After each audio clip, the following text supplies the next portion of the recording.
How do you feel about the momentum? You mentioned that earlier. How do you feel about the way things are going right now over the summer? Do you think the Ukrainians could hit further and deeper into Moscow, into Russia, and that could spin things around even more? Well, I know they can. I mean, I think they hit St. Petersburg, last night while there was some kind of conference going on there, and hit some, military or industrial targets that are on fire now. By the way, I did see that on Twitter, and I did not get that when I came into my office here. I sit on the Armed Services and the Intel Committee, so this is just me, like, kind of doom scrolling this morning on Twitter, and I saw that they hit some targets in St. Petersburg. They have capability to target things beyond Moscow now, and that is increasing, and I think the Russians are going to increasingly find themselves in a really challenging place where they're not going to be able to intercept everything. And there's some industrial targets, their oil and gas infrastructure, that'll hit the Russian economy hard in a time when the Russian economy is in a really bad place.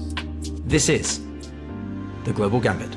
Welcome back, everybody, to the Global Gambit podcast that looks at geopolitics, economics, and most frequently the war between Russia and Ukraine. And there's been a lot of movement in the Black Sea around Crimea in the past few weeks, which I haven't actually covered as much because of the magnitude of what's happening with Iran.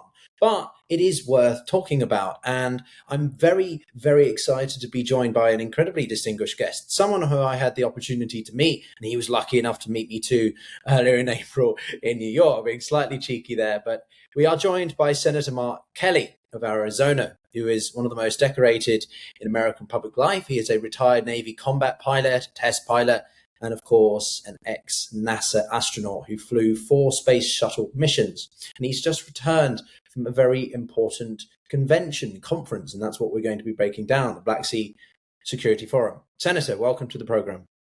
Thank you for having me on. So I was delighted when your team reached out to take us through what you've seen during this forum. I guess to sort of set the stage, you've just come back from the area. What are your feelings right now? Yeah, I got back on Monday night. I was actually in Moldova one night on the way in, met with President Sandu, talked about a lot of different issues, EU ascension for Moldova, but the challenges they have with the Russians in Transnistria and how that's going to affect them, but also the Russian interference in their elections. It's had a very significant impact. And then I drove into Odessa, which is the first time I've driven into Ukraine. Usually I take the train from Poland to Kyiv. So this was a little bit of a new experience. Not a bad drive during the day. Spent some time in and around Odessa, going to the Black Sea Security Forum, but I also spent some time with the Ukrainian Navy, where they were doing a surveillance mission on a Russian target with a drone system called the VBAT, which is built by Shield AI, a U.S. company. I went down to the port. Not me personally, but at the time while we were there, the Ukrainians were dealing with some Shahed drone strikes. The night I spent in Odessa, I think there were 5. They were all intercepted. Spent a little bit of time seeing the grain operation at the port. Something like 40-50% of the Ukrainian economy goes out of that port in Odessa. It's a huge source of revenue for the country. While we were there, we toured a bunker that is actually on the dock, and 48 hours later, the Russians hit it with a drone or a cruise missile strike and did a bunch of damage to it. So they're aggressively attacking Ukraine and Odessa because that port is so critical, and they have easy access to it. Crimea is, I don't know, maybe less than 100 miles away. I've been to Odessa a couple of times myself, once as a child and then during the war. Russia seems to have a real emphasis on trying to acquire it, Senator, because I think of the relationship with Katerina the Great, as the Russians call her, and the expansion in Novorossiya in the imperialistic time of Russia. So when you were down there, what were some of the conversations you had, if you're able to share some of the more details? And what's the general sentiment amongst Ukrainians and those that are defending against the Russian attacks? Well, let me go to the sentiment first, which is every Ukrainian I spoke to just feel more positive about the future and about how they could get to a conclusion in a positive way. I think it's fair to say right now the Ukrainians are winning. Now, this time of year is when the Russians usually have one of their bigger offensives, but they've been struggling. They've been losing upwards of 35,000 troops every month. The Ukrainians are trying to drive that number up closer to 50,000, and the Russians are having a hard time replacing those troops that are killed and wounded in action. So this is a challenging time for Russia, and the momentum is shifting. The Ukrainians are even starting to, regain some territory. It's always easier to defend territory than to try to regain it. So we talked about that. We talked about the changing character of land warfare in Europe with this conflict, Russia against Ukraine. I think we got to be careful about learning the right lessons from this. So we had a lot of discussions about what should the West, what should the United States, learn from, watching the Ukrainians, who have been incredibly innovative and are literally fighting for their survival and have been, very brave and, not taking, they're not going to lie down and let this happen to them. And they're fighting courageously. And I think we've got a lot to learn from them, but we got to make sure we get the right lessons and don't go down a path that's not in our best interest for the future. No, certainly. We had NATO Supreme Commander Wesley Clark on the program about a month ago, and he was saying similar things, that there's effectively one main lesson that we can learn from Ukraine, which is modern warfare techniques right now. They seem to be at the cutting edge of drone usage, drone interceptors. Just look at how Zelensky's trying to, I think, play quite an effective diplomatic game in the Middle East with providing advisement to different Gulf states. But one of the things I'm quite curious is, when you're there on the ground, especially as someone in your professional position, what is it that you get a sense of in the way that we just can't when we're in Capitol Hill, when we're in Whitehall, here in London, equivalent? What is it about being on the ground there that gives you that we just can't convey from, say, Washington? I think it's just it's the experience of being there. It's like anything. You can't, watch a video of something or, read a book and get the entire picture. It's talking to multiple people who are living this experience, every single day. It's looking at the port infrastructure, looking at the damage done by the Russians when they've attacked it. You get a sense for what are they able to do? What's the difference between hitting something with a Shahed and, as I know after, years in the United States Navy, hitting something with a 2,000-pound bomb, which, by the way, they can't do. The Russians don't deliver, ordnance on targets in cities, with traditional air power, with airplanes. They do it with cruise missiles and ballistic missiles, and now a lot with drones. So you can see the damage. You can understand the experience of when you're at the forum itself, like we were. And I think I had just gotten off the stage after, being there talking to the pretty much a packed house there at the Opera House, with some other panelists, including the head of the Navy, but he was on video. He couldn't make it out of Kyiv, but we get off, we get our panel done, and then we've got to go into the bunker because Odessa's under attack from the Russians. So you get that experience of what it's like to, be a Ukrainian, who has to live through this every day, now for years, right? This conflict is, now over 4 years old. And really, even though the momentum has changed, who knows, when this is going to end. It will end at some point. So I think, always being there, talking to people in person, one-on-one, the time I spent with the president of Moldova. Now, President Zelensky, had to, cancel his participation in the forum, and some other, high-level Ukrainian officials, because of Kyiv just being under, pretty much constant bombardment, from cruise and ballistic missiles and drone attacks, and so they've got a lot on their plate right now. But it's the experience, it's the conversations, it's for me to be able to, as a U.S. Senator, answer some questions. As somebody in the United States Senate, they don't get a lot of visitors from this administration. I mean, look, try to see how many times J.D. Vance and Marco Rubio have been to Ukraine. I'm pretty sure it's 0. Same thing with Donald Trump. Has he been to Ukraine? No. He invites Putin to the United States, but he has still failed to send anybody, in a high level in his government to see Ukraine. Has Jared Kushner and Steve Witkoff, have they been to Ukraine? I don't know.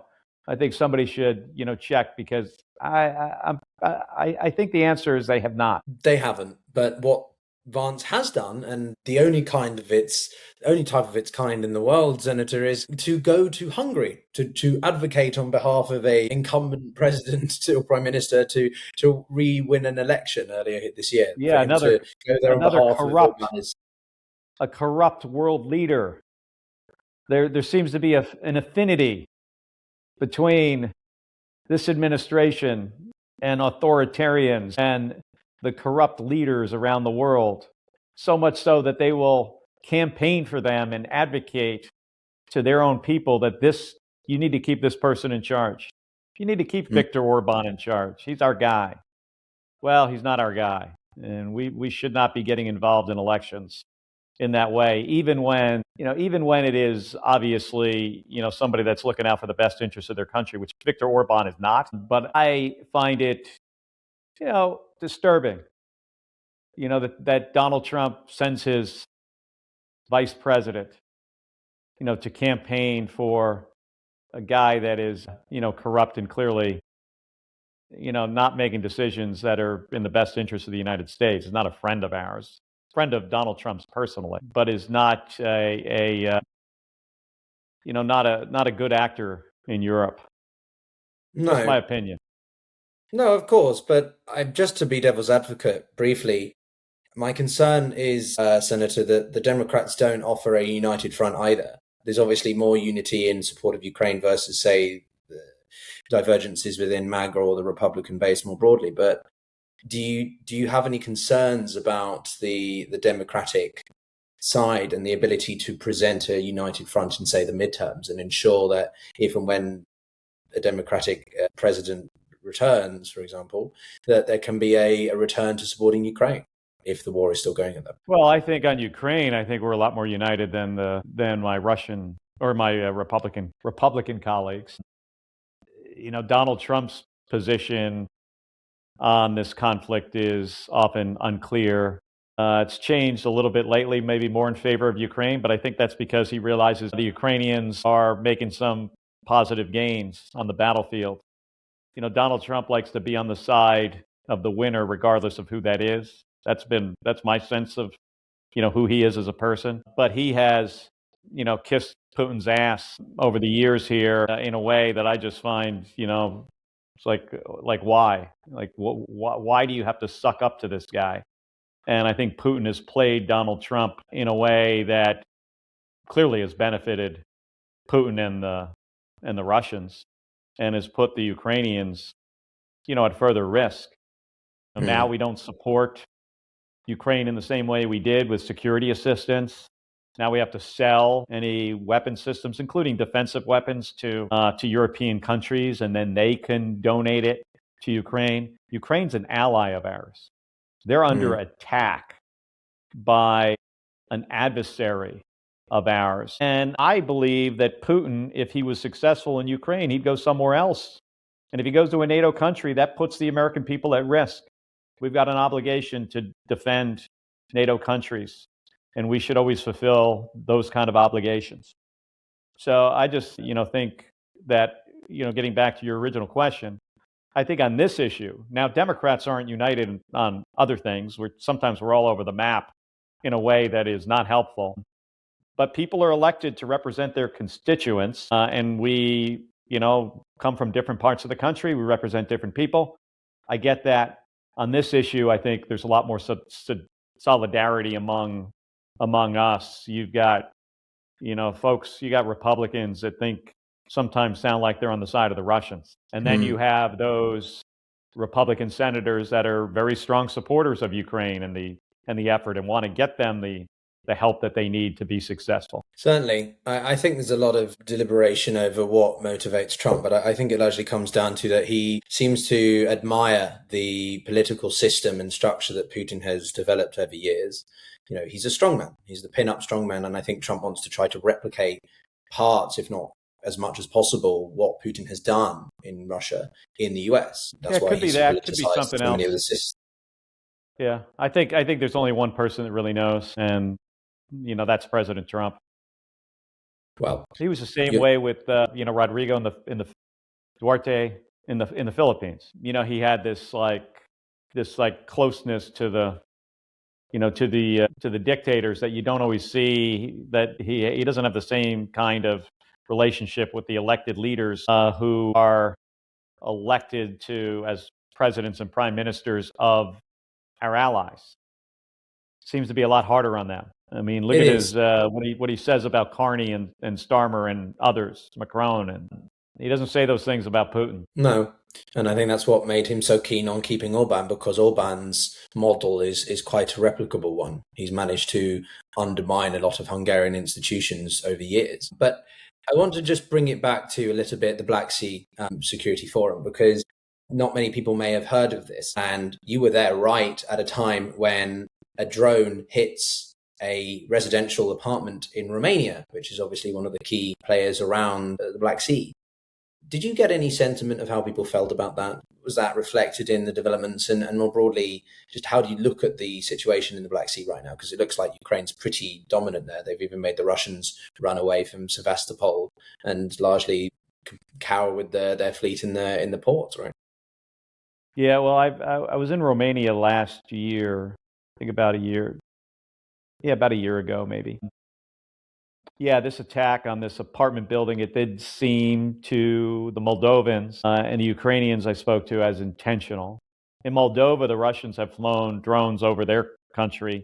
They believe it's intentional. It's not like some kind of electronic warfare attack by the Ukrainians and the thing goes off course. I think sometimes that happens. But in many of these cases, it does seem very intentional that the Russians are trying to show that, hey, you're not safe.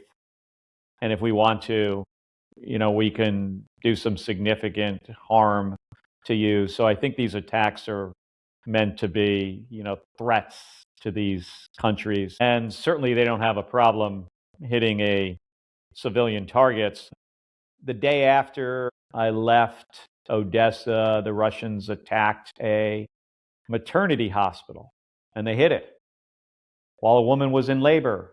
And there were children that were just born there. Now, thankfully, nobody got killed or injured, but they intentionally attack women, children, the elderly.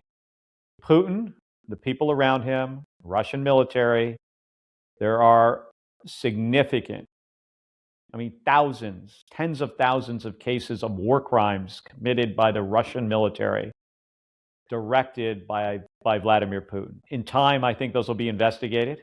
They need to be prosecuted. I think there's a possibility we'll see a lot of Russians, Russian leadership in their military in prison somewhere. I hope one of those prisoners is Vladimir Putin at some point. He's intentionally killing the civilian population of Ukraine. Ukrainians don't do that. The Ukrainians hit military targets. So, the security situation in and around the Black Sea, it's tenuous right now, but I'd say on the positive side, the Russian Navy doesn't really operate in the Black Sea anymore. Too risky for them. The Ukrainians, without a significant naval force, has been basically able to shut them down. And if they want to go out there, have at it. And when I was watching these Ukrainian sailor, we weren't on a ship, we were like inland at an undisclosed location, operate this surveillance system. Boy, they're taking a close look at these Russians who, on this at this location from pretty far distance, up close and monitoring what they're doing. And this was in the Black Sea. So this was a target in the Black Sea that they were taking a look at. Well, I can see your uniform in the background there looking very distinguished, but I've got two more quick questions for you, if that's all right. I know we're short on time, but simply, when you look at how the war is changing, if we'd had this conversation 6 months ago, we could have argued that it looked quite bleak for Ukraine. The winter was very harsh. Putin seemed to be getting a lot of concessions from Trump. The Europeans were torn over how to best step forward in place of the US, but they seem to be getting there. There's obviously issues, but how do you feel about the momentum? You mentioned that earlier. How do you feel about the way things are going right now over the summer? Do you think the Ukrainians could hit further and deeper into Moscow, into Russia, and that could spin things around even more? Well, I know they can. I mean, I think they hit St. Petersburg, last night while there was some kind of conference going on there, and hit some, military or industrial targets that are on fire now. By the way, I did see that on Twitter, and I did not get that when I came into my office here. I sit on the Armed Services and the Intel Committee, so this is just me, like, kind of doom scrolling this morning on Twitter, and I saw that they hit some targets in St. Petersburg. They have capability to target things beyond Moscow now, and that is increasing. And I think the Russians are going to increasingly find themselves in a really challenging place where they're not going to be able to intercept everything. And there's some industrial targets, their oil and gas infrastructure, that'll hit the Russian economy hard in a time when the Russian economy is in a really bad place. Now, if we could ramp up sanctions on the Russians, we could put more pressure on Putin. And I think when Putin gets to the point where he no longer sees any upside on this, I think that's when you get the negotiated settlement and this thing could come to an end. So the momentum looks good right now. Could that shift back in the other direction?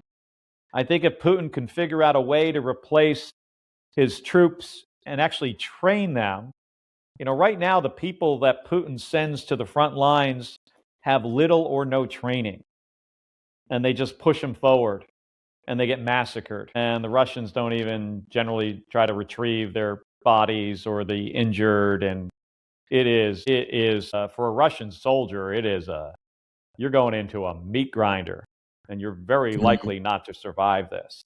And when that word gets out, it's going to be harder to find people to replace the troops that are killed in action, and this will continue to go in the direction of the Ukrainians.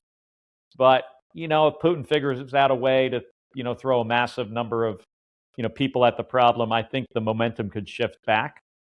The Ukrainians have been incredible innovators and figuring out a way, to take out Russian systems, to make this really hard on them. Starlink has been a great tool for the Ukrainians, and it's been hard for the Russians to. In the beginning, they were able to access Starlink and get the terminals. That's getting much harder for them now. And you're going to see their drone technology continue to develop. And any Russian soldier that happens to be watching this, podcast should understand that if they're thrown into this fight, they're very likely not to survive because the Ukrainians are getting really good at killing Russians. Mm. Yeah, I can talk from personal stories I've had with people in Russia, family, friends, about what they're hearing as well, just on the ground. But I guess my last question for you, Senator. Can you tell me? So you have you're hearing things from Russians inside of Russia about how this is going. What are they saying? So there used to be a greater difference between rural and urban areas, but now it's largely just the same messaging that the war is really coming to a head. The average prices, public services, agricultural sustainment, all these sorts of things, policies being cut, pensions being hit, and a couple of older generational individuals, friends of my grandmother who is still around in Novosibirsk, she's 90 now, if I remember correctly. They're seeing their pensions cut, which is one of the biggest risks for Putin to do, because the older rural classes are some of his biggest supporters. And so the fact that he's actually making those shifts shows you just how desperate he is to keep a lid on the broader macroeconomic stability of the country. So there's a lot of murmurings amongst even the lesser educated rural communities in the way that they never used to be. The ones that are. Do you know what what percentage cut are they seeing? It depends by oblast or province, but you're looking at double figures in some cases. Notable enough, the Russians don't exactly have the highest standard of living as it is. I can go away and check the actual figures, speak to some of my links in the country, and I can get back to you and your team if you'd like. Yeah, please do, because I haven't seen that anywhere else. That's interesting information. No, certainly. And if I may just ask you very quickly one last question, just simply, if you had the opportunity to be advising the US government more, assuming that Trump suddenly listened to anyone other than himself, what would you tell them? What would you be saying the US should be doing other than re-establishing support? What can the West as a collective, NATO, be doing better in the next few months? Well, I think, especially on the defensive side, making sure that we got to figure out what we could spare, right? So Donald Trump went to war against Iran. with no strategic goal, without a plan, without a timeline, expended a lot of munitions, including interceptors, PAC-3 rounds for Patriot and THAAD rounds, and used a lot. So you can understand why it makes it harder to supply our allies, through FMS sales or security assistance. But we should, figure out what we can give them and make sure we get it to them quickly, because Ukrainians are dying. Our allies, their children, women are dying because they don't have the ability to defend themselves sufficiently. So we should figure out that part. And then the other thing is, what kind of offensive capability can we provide that we can still spare? I've got legislation to try to replace some of the Air National Guard and Reserve F-16s. We're looking at putting it in the defense bill here. And, if we're successful at doing that, we might be able to get the Ukrainians some higher end, F-16s. This is a whole process. Their airplanes are, old. They've got wing life problems and other maintenance issues. If we could upgrade, their Air Force a little bit, that would be helpful. I think we should consider, some longer range cruise missiles, Tomahawk being one of them. Donald Trump, last September at UNGA, the UN General Assembly in New York City, had a conversation with Zelensky about providing some Tomahawk missiles so they could hit targets, further into Russia. I think that's a fair conversation to have. I think, we would want to know exactly what they're going to use them for and when. But this has also been made more complicated by this war in Iran. So, they're not asking for us to, fight with them on the ground with U.S. troops in Ukraine. They're just asking for some, help with equipment. And we want Russia to lose. I want Russia to lose bad here. I want Ukraine to win. And the best way to achieve that is to give them the assistance that they need. And that has not happened here in the last, since this administration since Donald Trump was sworn in on January 20th of 2025. No, but more positive, I think, aspirations ahead for Senator Kelly. Yeah, the other thing is, by the way, don't yank them around. When I went over there last March of 2025, they cut off the intelligence sharing, for a week because of a meeting in the Oval Office. That Donald Trump didn't like how the meeting went, and he cut off the intelligence sharing. When you cut off intelligence sharing like that, more Ukrainians are going to get killed. Period. I mean, it's a fact. Because of a meeting, that Donald Trump decided, let me hold this meeting in the Oval Office in front of the press, which is such a ridiculous thing to do. So, I mean, you got to stop doing stuff like that. This is not, this isn't a performance. These are real people's lives. And we are much better off as a nation if Ukraine is successful. So we should be taking the steps that help achieve that. Certainly think a lot of people will agree with that, Senator. I only fear that the only thing that will curb Trump's egotistical driven policy is the midterms and making him somewhat of a lame duck, but we can only hope. But Senator Kelly, I want to thank you very much for joining us. Everyone watching, do be sure to follow his work on the Armed Services Committee, and of course subscribe and like the video so that you can know when we have Senator Kelly back, because I know just how much you enjoyed it, Senator. But thank you very much for your time, and we'll speak to you soon. Take care, everyone. Thanks for having me on.